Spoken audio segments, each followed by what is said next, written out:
Hello दोस्तों, हमारे इस यूट्यूब चैनल पर सभी का स्वागत है। हम आज एक वीडियो लेकर आए हैं। यह वीडियो जो है, यह पूरा वीडियो हमारा समर्पित है किसके लिए? यह वीडियो समर्पित है RRR की जो परीक्षा होने वाली है। RRR की परीक्षा जो होने वाली है वो पूरा हिंदी मैराथन है। इसमें विशेषण, विशेष, विलोम शब्द, पर्यायवाची, वाक्य, वर्तनी शुद्धि, मतलब 6 टॉपिक जो होते हैं, 6 टॉपिक शामिल हैं और उसके बहुत ही इम्पॉर्टेंट क्वेश्चन हैं। इन क्वेश्चन से लगभग 30 से 35 या 40 क्वेश्चन हर हालत में पूछे जाते हैं। तो चलिए शुरू करते हैं। ये हमारा PDF बनाया हुआ है, ये हमने लिखा था, नोट्स 2021 के हैं। तो चलिए हम शुरू करते हैं। पहला लेक्चर 1। पहले लिखा है अभिज्ञ।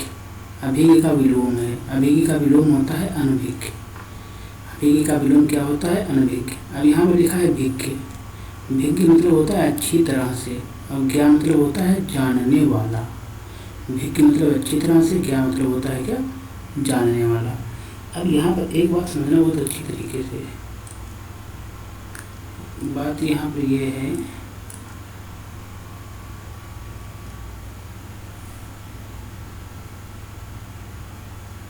कि जो ये हमारा लिखा है भिज्ञ, भिज्ञ का अनभिज्ञ हुआ। अब यहाँ पर एक शब्द आता है, कहीं कहीं भिज्ञ लिखा होता है। क्या लिखा होता है? भिज्ञ। तो भिज्ञ शब्द एग्जिस्ट नहीं करता है। भिज्ञ शब्द अगर कहीं पर लिखा है तो उसका कोई मतलब नहीं होगा। ये आपको पहली बात समझ में आनी चाहिए। क्यों? या तो शब्द होगा अभि, तो अभि का जुड़ेगा ज्ञ से, तो बनेगा क्या? अभिज्ञ। अभिज्ञ मतलब अच्छी तरह से जानने वाला। ठीक। भिज्ञ का कोई भी अर्थ नहीं होता। पहला कॉन्सेप्ट ये सबको याद रखना है। तो अब दूसरी बात, चलो नीचे। यहाँ पर लिखा है अनिवार्य। अनिवार्य का विलोम होता है निवार्य, मतलब निवार्य, जिसका कोई निवारण हो सके उसका विलोम क्या होगा? अनिवार्य। आज इसके आगे लग जाती है, वो क्या बनाता है? कोई निगेटिव बना देता है। अनिवार्य मतलब निगेटिव, निवार्य मतलब निवारण हो सके, और अनिवार्य मतलब निवारण ना हो सके। अब जैसे खग। खग माने होता है आकाशगामी। तो खग का विलोम होगा क्या? मृग। मृग मतलब मृत्युलोक में गमन करने वाला।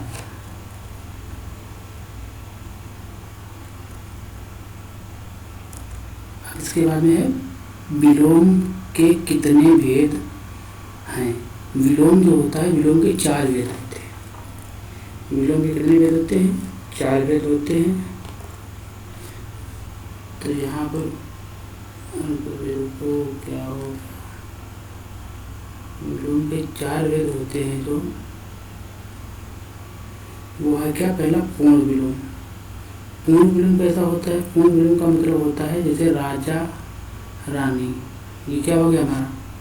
इसी को हम क्या कहेंगे? पूर्ण विलोम कहेंगे। दूसरा है अपूर्ण विलोम।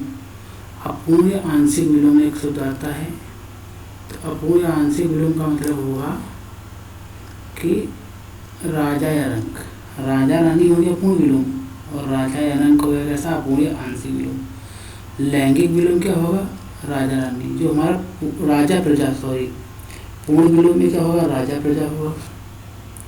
पूर्ण विलोम में क्या होगा? राजा प्रजा।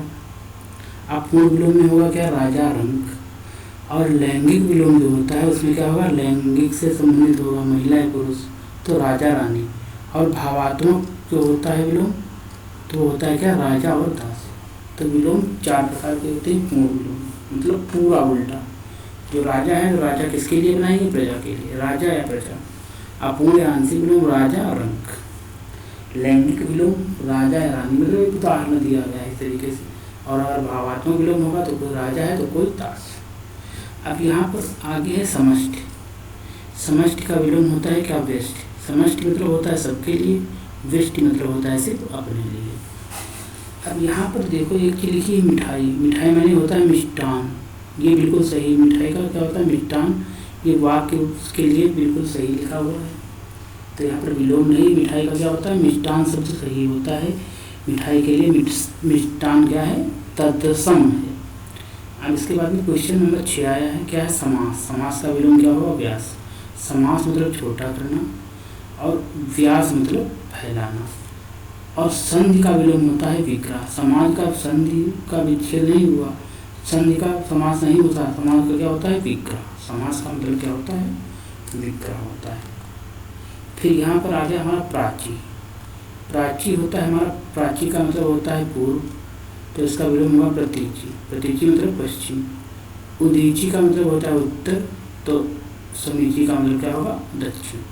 ये कुछ बातें हैं, ये कुछ बातें याद होनी चाहिए। हाँ, ये बातें छोटी छोटी, ये बातों से कोई फ़ायदा लेना देना नहीं, लेकिन हमारे सिलेबस में ये सारी बातें जरूर पूछी जाती हैं, तो इनको याद होना भी जरूरी है। जैसे अब यहाँ पर एक पूरी 10 दिशाएं, 10 दिशाओं की अगर हम बात करें, तो मान लो अगर यहाँ पर 10 दिशाएं बनाएं तो क्या हो गया?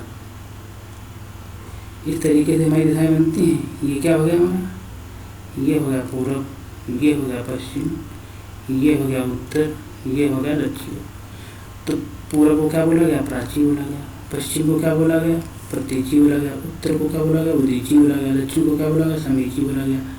ये होता है उत्तर पूर्व का कोना, इसे बोलते हैं ईशान। क्या बोलते हैं इसे? ईशान। ठीक।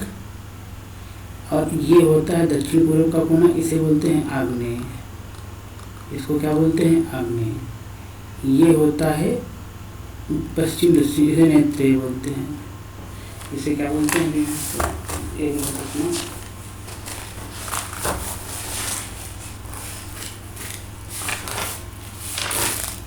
इसे नैऋत्य बोलते हैं। क्या बोलते हैं इसको? नैऋत्य।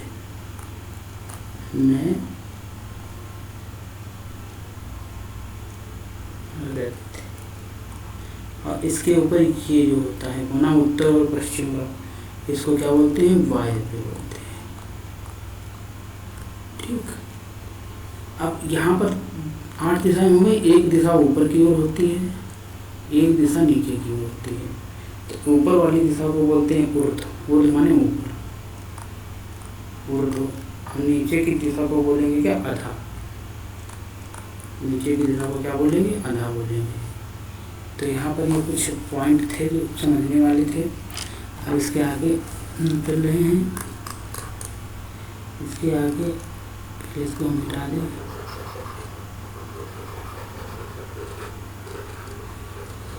अब यहाँ पर आता है क्या? यहाँ पर जैसे लिखा पूर्व का विलोम। अब पूर्व का विलोम समीची न दिया हो तो पूर्व का विलोम क्या लगा सकते हो? पूर्व का विलोम क्या लगा सकते हो? उत्तर भी लगा सकते हो। उत्तर है पूर्व का विलोम उत्तर भी होता है। जैसे उत्तरकालीन पूर्वकालीन, इस तरीके से पूर्व का विलोम क्या? उत्तर भी होता है। ठीक, ये बात याद रखना। अब इसके बाद में आता है ऋजु। ऋजु माने होता है क्या? ऋजु माने होता है सीधी रेखा। तो वक्र माने क्या होगा? वक्राकार रेखा। और ऋजु माने सीधी रेखा। अब यहाँ लिखा तक्र। तक्र माने होता है मट्ठा। चक्र माने होता है गोला। शक्र माने होता है तेज। ये कुछ मीनिंग भी हमको साथ साथ में देखते चलने हैं। अब यहाँ पर आता है 9 आकाश वृत्ति। आकाश वृत्ति का विलोम क्या है? सुवृत्ति। आकाश वृत्ति का विलोम क्या है? सुवृत्ति है। अब जैसे सुवृत्ति का मतलब होता है जिसकी जीविका निश्चित हो। वृत्ति माने होता है जीविका। वृत्ति माने क्या होता है? जीविका। आकाश मतलब वह जिसकी जीविका निश्चित ना हो, और सुवृत्ति माने जिसकी जीविका निश्चित हो। तो आकाश वृत्ति का अगर विलोम पूछा जाएगा तो क्या हो जाएगा? सुवृत्ति हो जाएगा। ठीक, आकाश वृत्ति का विलोम होगा सुवृत्ति। ठीक, अब इसके आगे चलते हैं। अब यहाँ लिखा जैसे अनावृत्ति। अब आगे ही अना लग गया है, इसके आगे ही अना लग चुका है। तो यहाँ पर जब अना लग गया है तो इसका मतलब क्या होगा? इसका मतलब होगा अन्ना, वह जो बिना जीविका के हो। अनावृत्ति, आवृत्ति, अनावृत्ति, अनावृत्ति, बिना जीविका के। अपावृत्ति, एक अपावृत्ति जिसकी कैसी थी? कहते अपगति हो गई। अपगति, अप मतलब बुरी गति। तो अपवृत्ति जिसकी बुरी जीविका हो। डाकू, चोर, चंडा, ऐसे जीविक को अपवृत्ति वाले जीविका बोलते हैं। और जो बिना जीविका का होता है उसको क्या बोलते हैं? अनावृत्ति बोलते हैं। एक होता है आवृत्ति। आ मन, जहाँ पर आ लग जाएगा वहाँ मतलब क्या? निगेटिव सेंस आ जाएगा। तो उसका मतलब क्या हो? जिसकी जीविका ही न हो उसे क्या बोलेंगे? आवृत्ति बोलेंगे। अपवृत्ति जिसकी बुरी जीविका हो, अनावृत्ति जो बिना जीविका के हो। ठीक। अब इसी तरीके से अनुवेश, आगे ये अनु लग जाए, अनुवेश, अनुवेश का क्या होता है? सुवेश। अनुवेश मतलब होता है बड़े भाई से पहले छोटे भाई का विवाह होना। अनु लगना मतलब छोटा भाई, सु मतलब लगना बड़ा भाई। तो अनुवेश का मतलब है बड़े भाई से पहले छोटे भाई का क्या होना? विवाह होना। सुवेश मतलब छोटे भाई से पहले बड़े भाई का विवाह होना। फिर बोला अनावेश। अब अनावेश मतलब अनावेश, आवेश मतलब होता है विवाह होना। आवेश मतलब क्या होता है? विवाह होना। आवेश माने विवाह होना, तो अनावेश माने क्या हो जाएगा? बिना विवाह। आवेश। अब दूसरा एक शब्द होगा आवेश। आवेश मतलब क्रोध के या तेज के कारण। फिर होता है सर्वेश, सभी के, सर्वेश, सबके भगवान कौन है? विष्णु। सर्वेश किसका पर्यायवाची है? यहाँ पर पर्यायवाची भी शब्द दिया है। सर्वेश किसका पर्यायवाची है? भगवान विष्णु का। अब यहाँ पर लिखा पर्यायवाची के कितने भेद होते हैं? पर्यायवाची के भी भेद होते हैं। पर्यायवाची के कितने भेद होते हैं? जैसे विलोम शब्द के 4 भेद होते हैं, ऐसे पर्यायवाची के 3 भेद होते हैं। कितने? 3। कौन कौन? पूर्ण पर्यायवाची। पहला कौन है? पूर्ण पर्यायवाची, जैसे दिनकर का दिवाकर हो गया। अपूर्ण पर्यायवाची, आंशिक पर्यायवाची, जैसे प्रारंभ का आरंभ हो गया। भावात्मक पर्यायवाची, जैसे सूर्य का तेज हो गया। सूर्य में तेज होता है, इसलिए भावात्मक भाव प्रकट कर देगा सूर्य का तेज। तो इस प्रकार पर्यायवाची भी 3 प्रकार के होते हैं। अब यहाँ बात कर रहे हैं कंज। कंज शब्द का पर्यायवाची कंज, पंकज, कंज। कंज मतलब होता है कमल। कंज मतलब क्या होता है? पंकज। अब यहाँ पंकज लिखा है, क्या लिखा है? पंकज। कंज नहीं है, यहाँ पर पंकज शब्द है। यहाँ पर क्या होगा? यहाँ पर है पंकज। यहाँ पर पंकज शब्द है, कंज है ही नहीं। तो पंकज। पंक माने होता है कीचड़, जा मतलब जन्म लेने वाला। कीचड़ में जन्म लेने वाला कौन हो गया? कमल हो गया। ठीक।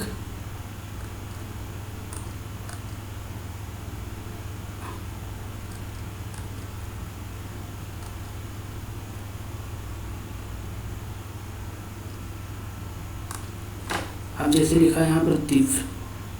तीव्र का विलोम क्या है? मंद। तीव्र का विलोम क्या है? तीव्र का विलोम है यहाँ पर क्या?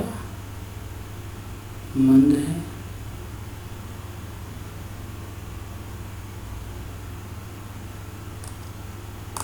अब जैसे यहाँ पर लिखा अभ्र। अभ्र का पर्यायवाची क्या होता? बादल। अभ्र का पर्यायवाची होगा बादल। अब लिखा अर्णव। अर्णव का पर्यायवाची होता है समुद्र। यमुना। यमुना का पर्यायवाची नहीं है, क्या नहीं है? तनुजा। यमुना का पर्यायवाची तनुजा नहीं है। यमुना के पर्यायवाची कौन कौन है? अर्कजा है, रविजा सूर्य से उत्पन्न होने वाली, अर्कजा सूर्य से उत्पन्न होने वाली, हंसजा और कालिंदी। ये किसके पर्यायवाची हैं? यमुना के। अब लिखा जैसे गंगा। गंगा का पर्यायवाची क्या है? त्रिभद्र। त्रिभद्र का ये गंगा का पर्यायवाची है। लिखा रत्नेश्वरी। रत्नेश्वरी में कौन कौन आएगा? रत्नेश्वरी में आ जाएंगी लक्ष्मी माता और धरती। अम्बु। अम्बु किसका है? अम्बु माने होता है पानी। अम्बु माने क्या होता है? पानी। ठीक। कौन पर्यायवाची? चंद्रमा का है। तो राकेश किसका पर्यायवाची? चंद्रमा। दुर्गेश। दुर्गों के राजा। राजा का पर्यायवाची क्या है? दुर्गेश। दुर्ग माने किला होता है, किलों के राजा। किलों का स्वामी कौन होगा? राजा होगा। तो इसीलिए क्या लिखा गया? दुर्गेश। दुर्ग धन ईश दुर्गेश। रत्नेश्वरी।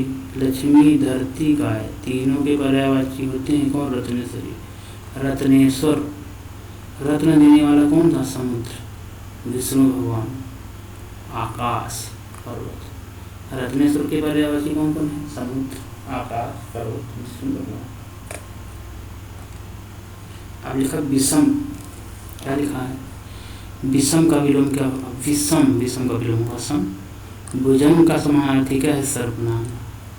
फिर लिखा नादि का पर्यायवाची नहीं है। नादि। नारी का विलय मची नहीं है वारी।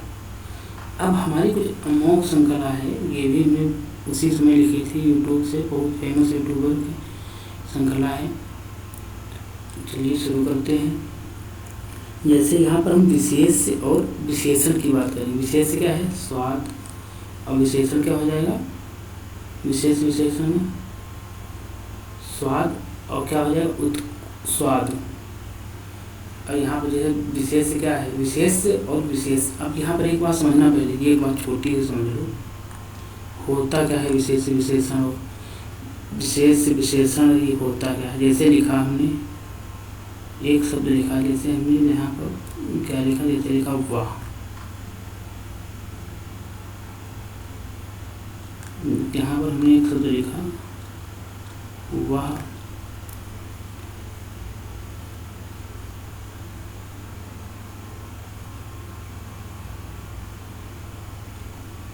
अपनी काली गाय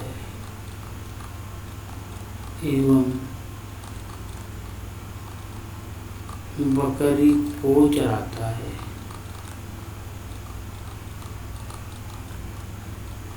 बहुत अच्छा पहले समझना जरूरी है यहाँ पर। तो यहाँ पर एक चीज समझो, यहाँ पर समझने वाली बात ये है कि यहाँ पर जो वाह है वह क्या हो गया? वाह हो गया सर्वनाम। और इसके बाद में यहाँ अपनी काली, काली हो गया विशेषण, गाय हो गया क्या? विशेष। गाय, जबकि देखो गाय होना चाहिए क्या? संज्ञा, लेकिन ये किसका काम कर रही है? इसके आगे विशेषण लग गया तो क्या हो गया? विशेष हो गया। लेकिन बकरी क्या हो गई? बकरी हो गई संज्ञा। और वाह क्या हो गया? वाह सर्वनाम हो गया। ठीक, तो आपको विशेषण भी दो प्रकार मिलेंगे, एक सर्वनामी विशेषण मिलेगा, एक संज्ञा वाला। तो अब यहाँ पर संज्ञा सर्वनाम दोनों विशेषण आपको अच्छी तरीके से देखने हैं। ठीक, अब जैसे आपको लिखा वह आदमी, तो वह आदमी जैसे लिखा है तो वह क्या हो गया? वह हो गया सर्वनामी विशेषण। ठीक, अब आदमी क्या हो गया? संज्ञा में, तो आदमी क्या हो गया? विशेष हो गया। तो यहाँ पर ये बात आपको ध्यान रखनी है कि सर्वनाम, चाहे सर्वनाम हो या संज्ञा हो, उसी के आगे क्या लगता है? विशेषण लगता है। सर्वनाम की बात होती है जिसका किसी का कोई एक नाम रख दिया जाए। संज्ञा मतलब उसके अलावा किसी दूसरे का नाम रखा ही न जाए।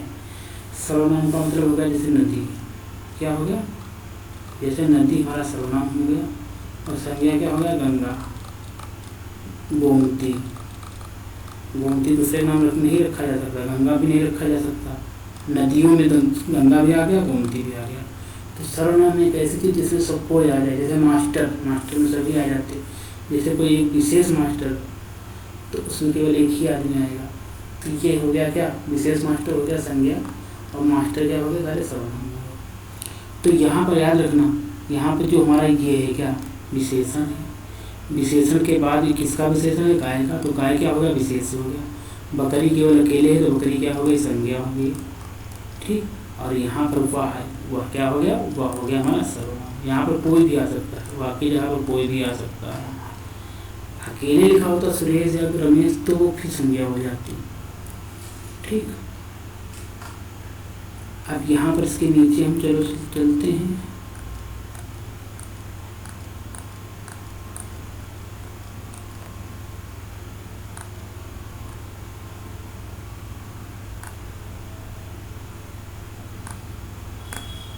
यहाँ पर लिखा उत्कर्ष।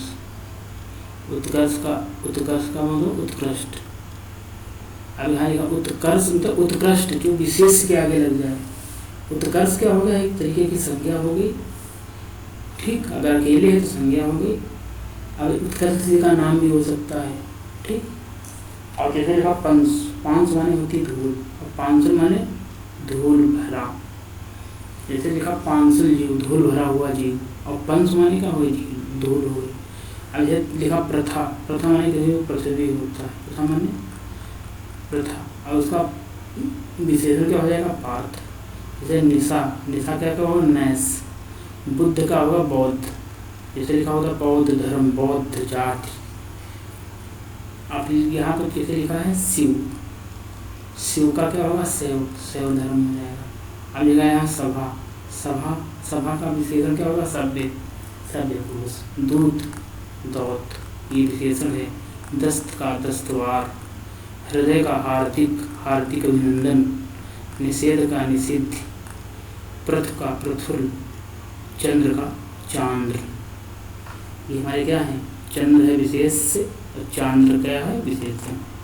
अब लिखा तंद्रा, इसे यहाँ पर तंद्रा लिखा है। तंद्रा का क्या हुआ, तंत्रिल। विपत्ति का क्या हुआ, विपन्न, इसे विपन्न वन, तंत्रिल व्यक्ति, शैव धर्म। पशु का क्या हुआ, पाशविक कर्म। अभिषेक क्या हुआ, अभिषिक्त वदन। अभिषेक माने हो गया तिलक लगाना और अभिषिक्त वदन।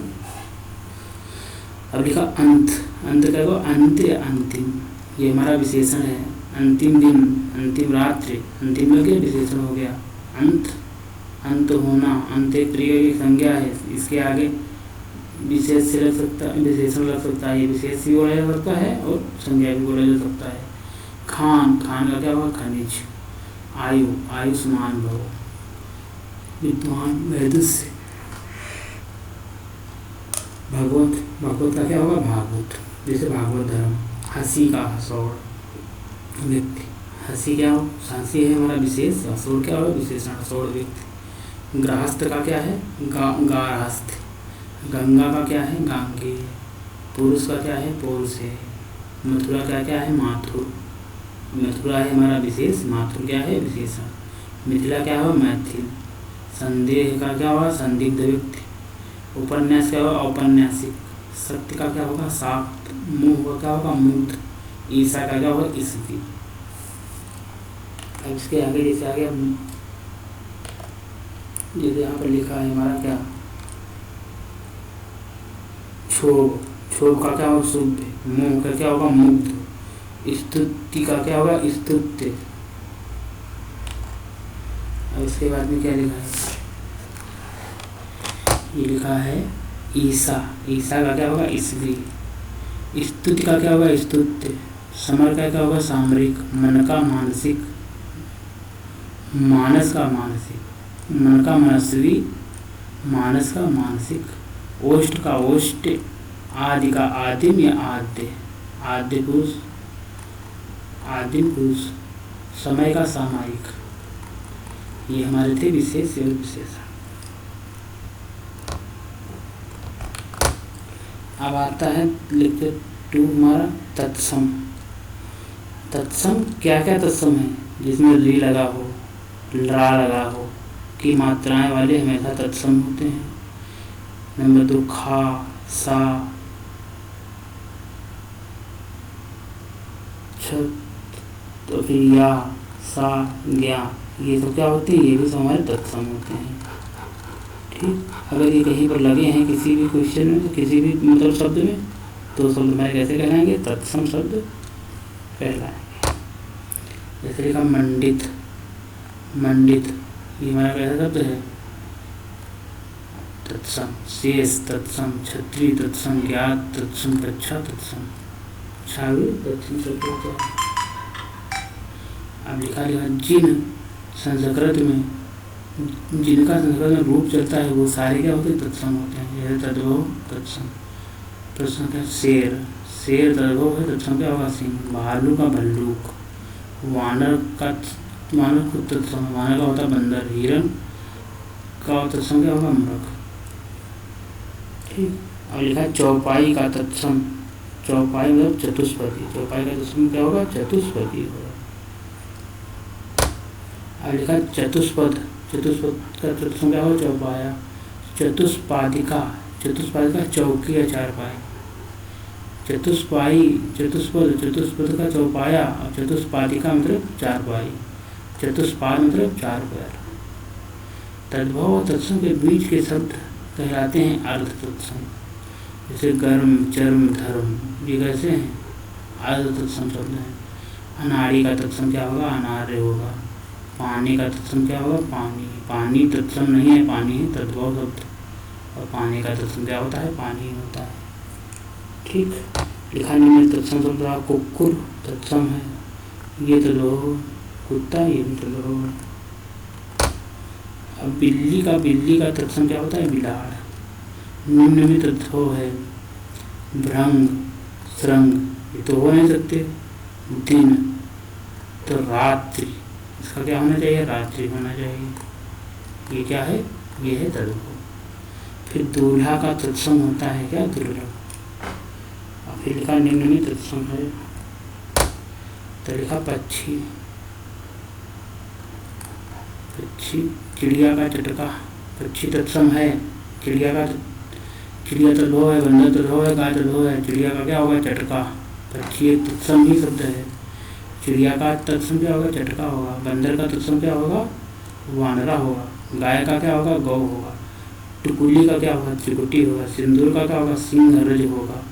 सिंहरज माने क्या होता है? सिंदूर। सिंहरज, सिंदूर है तत्सम, टिकुली अरे सिंदूर है तद्भव, टिकुली है तद्भव। टिकुली का तत्सम क्या है? त्रिकुटी। और सिंदूर का क्या है? सिंहरज। अकेला का तत्सम एकल। हाथी का हस्ती, सुहाग का सौभाग्य।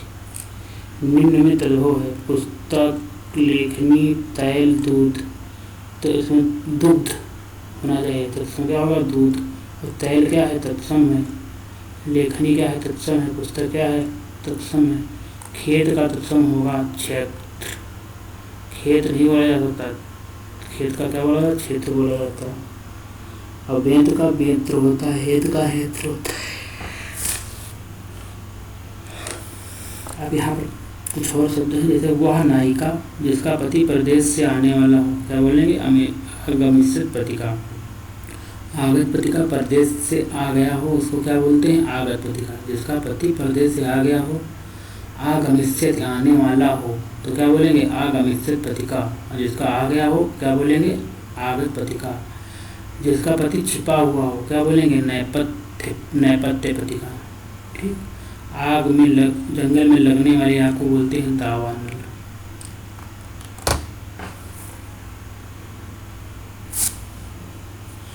अब लिखा है पेट में लगने वाली आग को क्या बोलते हैं? जठरानल। वासना में लगने वाली आग को कामानल। समुद्र में लगने वाली आग को क्या बोलते हैं? बड़वानल। बड़े भाई से पहले छोटे भाई का विवाह बढ़ा चुके अनुवेश, छोटे भाई से पहले बड़े भाई का विवाह सुवेश, पीछे से ग्रहण करने वाला अनुग्राही, बाद का प्रेम अनुप्रणय। बाद का प्रेम मतलब मान लो शादी का बाद का प्रेम का बोला जाएगा, अनुप्रणय बोला जाएगा। वह जो घूमता टहलता आ जाए उसको क्या बोलते हैं? आगंतुक। आने की तिथि निश्चित न हो, अतिथि। वह जो इधर उधर घूमता हो, घुमक्कर।